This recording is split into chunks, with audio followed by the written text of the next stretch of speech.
Well, thanks for having me. I'm really excited to be talking about our work here. And again, we're the Delaware Valley Regional Planning Commission. We're based in Philadelphia. And I just want to give out a shout out to Amanda Wagner, who's also presenting on this call because she worked with DVRPC a lot on these projects that I'll be talking about a little bit today. So first, an overview of who DVRPC is. We're Philadelphia's metropolitan planning organization, and we serve parts of 2 states, southern New Jersey and southeastern PA. And we prioritize transportation funding, as most MPOs do. That's our traditional role. And we serve about 5.5 million people who live in greater Philadelphia. And again, our issue areas are transportation, land use, the economy, and the environment. So and here's a map of I guess the northeast corridor, and DVRPC service area is that yellow area, and some other metropolitan planning organizations or regional planning agencies are right around us. So you can see kind of how Greater Philadelphia fits into the northeast. So a lot of questions that I get are about why does an MPO, a metropolitan planning organization that focuses on transportation funding, care about the food system? And we think that it cuts across all of our issue areas, and I'll go very briefly into that. So this is a map of Greater Philadelphia's rail or freight corridors, our multimodal freight corridors. The blue line is our east-west connection along 76, I-76, the Schuylkill Expressway, and that yellow is the north-south connection along I-95, New Jersey Turnpike. And these are really important freight corridors, and Greater Philadelphia has somewhat of a lower traffic congestion than other metro areas. So it's made our region a really large importer of food. And 14 million tons of food move through Greater Philadelphia each year approximately, and we serve New York City, Boston, as well as Baltimore, D.C. And then when it comes to land use, this region has started to we suburbanized later in the 1970s, 80s, 90s, and early 2000s. So we've seen a lot of agricultural land disappear. And we really need to think about the future of this region in a post-fossil fuel era, and that also includes where we're getting our food from. Then when it comes to the economy, food is rather volatile. So as you can see, this chart is from the Consumer Price Index. Just in the last year, how prices have increased over time. And if you take out, the blue line shows all items in the Consumer Price Index, but that red line shows all items less food and energy, because food has increased more than all other items in the Consumer Price Index, and that's really because it's tied to energy prices. So we think that having a stronger regional food system might buffer Greater Philadelphia when it comes to price increases as it relates to fossil fuels. And then lastly, the environment, and that's where I am. I'm an environmental planner at DVRPC. We think that food production really impacts the natural environment, and the built environment impacts the natural environment, and the environment impacts human health. So we think this is also an important issue that a metropolitan planning organization should be involved in. And this map shows what we're terming the 100-mile food shed around Philadelphia, and it shows all the agricultural soils. And the red is the agricultural soil that we have lost in really just the last 15 years, not that this isn't showing the last 60 years of development. It's showing the last 15 years of suburban development. Yet this area that's very dense, as it has an overlapping food shed with New York City, Baltimore, D.C., 37% of this area is undeveloped and considered to be important agricultural soil. So we have a lot of great assets close to this, this dense metropolitan area. So moving forward, how did we structure our food system planning process? We decided to do our food system planning process in 2 years. And first, I think is really important for planners to hear is that we involved a lot of non-planners or non-traditional stakeholders to create our scope of work. And that really made our project a little bit different in that we were answering questions that experts in their own fields were asking, but they didn't necessarily have access to planning tools or data to answer those questions. We did intensive surveying that actually Amanda Wagner headed up. And that created a food system assessment that looks at ag resources, food freight, food economy, and social capital, like the human resources that are in the food shed. Then our second year, we decided to build on that food system assessment and identify values, aspirational goals, and indicators, identify far-reaching recommendations, then prioritize those recommendations, and then because DVRPC has a pretty strong relationship with one of our regional foundations, we created a financial assistance program to implement some of those top recommendations. So that was also a neat exercise because we got to make a plan that had some initial implementation funds associated with it. And here is a slide of just some of those stakeholder groups that worked with us on our food system planning projects. Some are leaders in food access, such as the Food Trust and Share Food programs. We had university partners like the University of Pennsylvania, Rutgers, Penn State, the two large land-grant universities. Others are leaders in local food and sustainable agriculture like Fair Food, PASA, the Pennsylvania Association for Sustainable Agriculture, and NOFA, New Jersey, the Northeast Organic Farming Association, the New Jersey chapter. Government agencies, because we think they're really important in the food system, as well as land trusts, and then we also engaged the philanthropic community in and around Philadelphia. So again, we released our food system study in January 2010. And here's example analysis, again, looking at that 100-mile food shed. So beyond DVRPC's service area, we wanted to see, what were the food products that are being grown in and around Greater Philadelphia that could possibly serve Greater Philadelphia or go to Philadelphia. So this map shows USDA data looking at top commodity by production value. So which type of commodity is each county kind of specializing in? And that pinkish color that you see a lot is nursery, greenhouse, floriculture, and sod products, which also includes mushrooms and tomatoes under greenhouse production, but also includes a lot of floriculture, nursery items that you would find at Home Depot or a garden center. So we were really surprised to see quite a lot of non-food items being grown in the 100-mile food shed. But then we were also surprised to see a lot of animal agriculture happening in this dense area, including dairy, poultry, and eggs. That was surprising.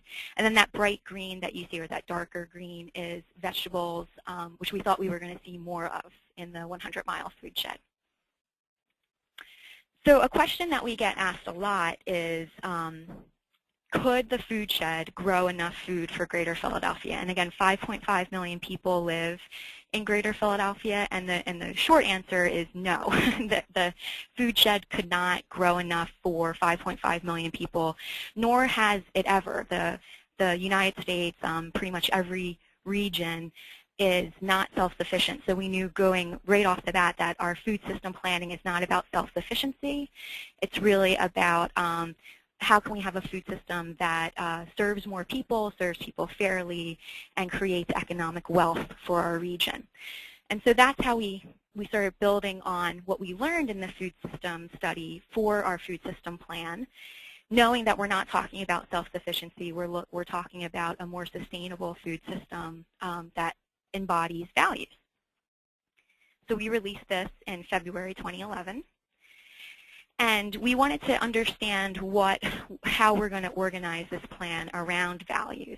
So we did a lot of facilitated stakeholder committee meetings to ask people, like, what are we really talking about when we're talking about a sustainable food system?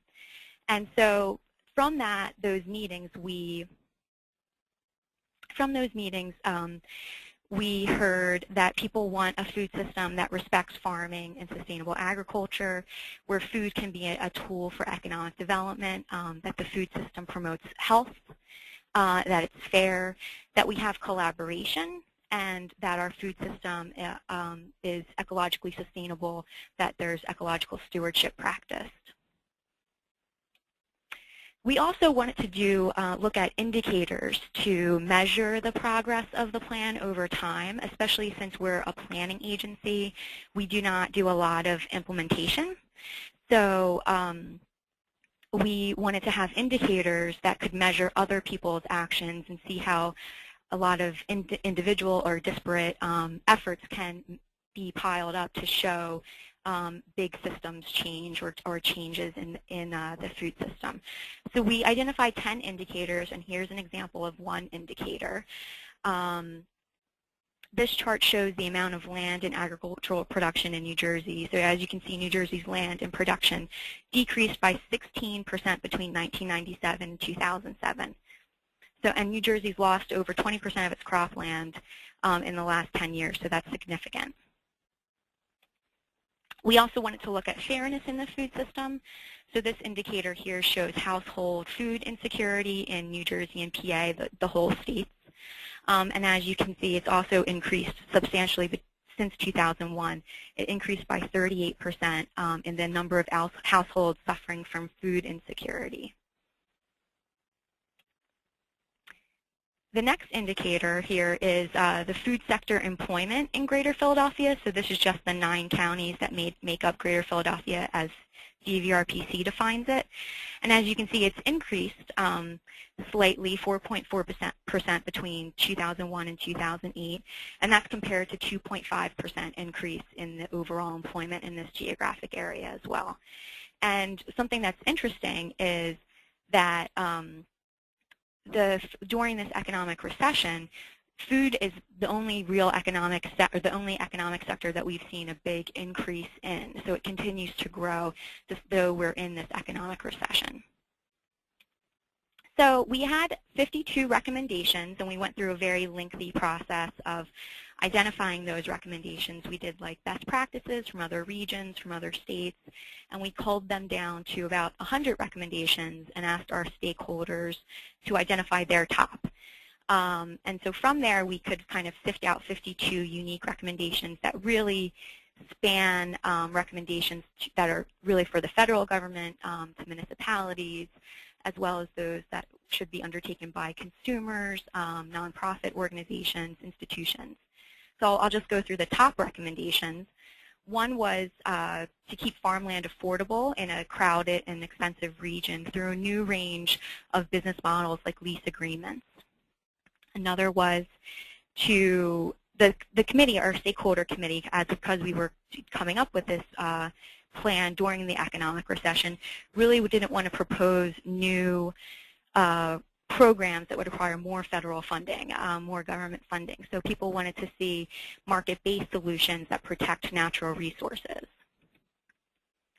We also heard that schools are probably one of the best ways to establish long-term eating habits and healthy behaviors.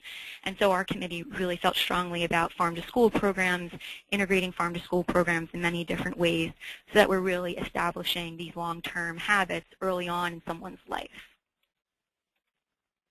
They also wanted to see food become more of a business development strategy that has living wages, which is something that the food system struggles with, is to have living wages. They want to see increased public awareness of healthy food through different programs and educational experiences. And then something that we were surprised about is that the Stakeholder Committee also wants to continue to meet on a regular basis to coordinate their activities and have an opportunity to hear about what's going on in the food system beyond their doors or what's happening in another area of the food system. So as I mentioned before, we had this opportunity to write our plan, Eating Here, at the same time that we have a technical and financial assistance program that's funded by the William Penn Foundation, and that's been a great opportunity. So we took those top 6 recommendations that I just went through, and we created a request for proposals, and we were able to ask different stakeholder committees or different organizations how they would implement one of our recommendations. So we have funded a couple of startup projects or helped projects expand that are meeting those needs and recommendations in our plan. And then going forward, DVRPC is going to work with our member governments, who are municipalities and counties, to see what their unique role in the food system is. So here's an example of one of our implementation grants. This is the Pennsylvania Association for Sustainable Agriculture. They are creating a business venture designed to connect aspiring farmers and land. They describe the project as eBay meets eHarmony. That new farmers who are having a hard time accessing land because they're not coming from farming families. So they're not inheriting land. They might not know large landowners. They need access to land. And then there's a lot of landowners, some who are farmers who are retiring and don't have family members who are going into farming, or some people who just own land and would like to see it be farmed. This project is linking those farmers, but also providing business planning expertise and maybe some financing to help farmers, beginning farmers, get those farms started. And then here's another example of a grant that we made to the Greater Philadelphia Tourism Marketing Corporation. They're our big tourism marketing program in Philadelphia. And this was for them to start a local food tourism marketing campaign that's really about making Philadelphia known for being a local food destination or having these great artisan products that we have. So this is Philly Homegrown, and I suggest everyone go and visit it. It's a great, it shows how important and how beautiful I think the local food movement can be when it's marketed by savvy professionals. And then when we're thinking about how to work with our municipal and county government officials, we put together this municipal implementation tool brochure that we released last year that looks at kind of the unique things that municipalities could do. And we organized this brochure around can a government encourage sustainable food production, how can they improve healthy food access, how can they support a local food economy. And so it's really unique actions that municipalities can take. And with that, I'm finished with my presentation. Thank you, Allison. We have some time for a few questions. We're going to have about 5 minutes after each presenter to answer a few questions, and then we'll have some time at the end of the webinar for additional questions. I see that one person has asked a question. If you have one that you'd like to please enter it in the question box at the bottom of your GoToWebinar screen. So the first question comes from Jennifer Cowley. She's curious to see why fishing isn't more prominent in the plan, and have you considered aquaculture as part of your food system? Mm-hmm. That's a great question. We did try to look at aquaculture as much as possible. It was a big learning curve for us because aquaculture is a complicated type of agriculture. But we did, reach out to New Jersey Department of Ag that has an aquaculture program. We did do tours and interviews with some fishermen who are on the New Jersey coastline. And then there's a lot of land-based aquaculture.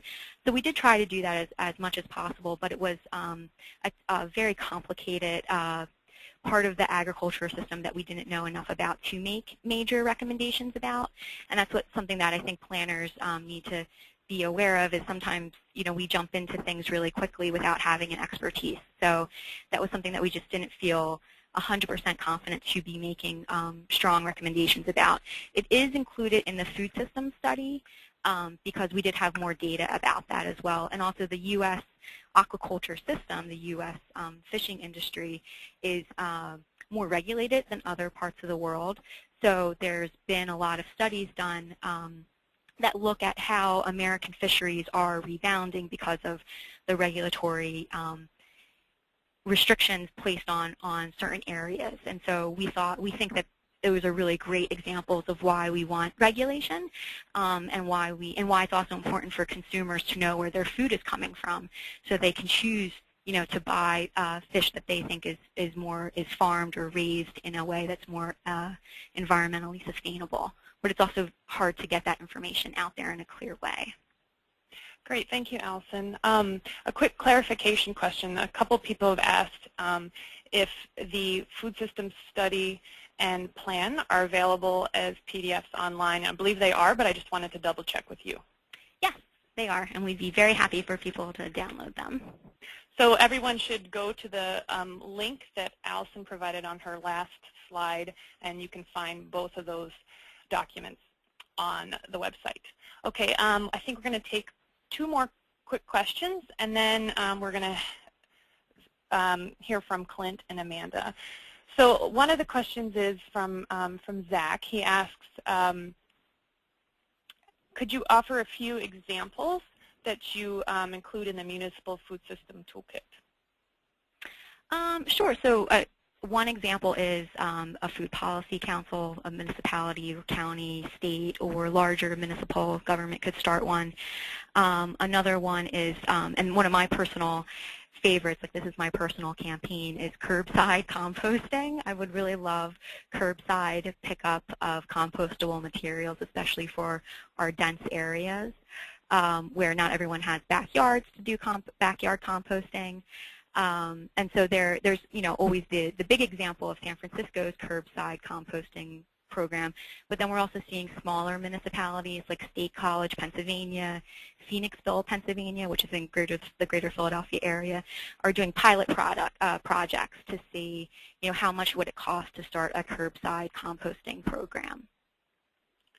Great, thank you. And last question comes from Phoebe.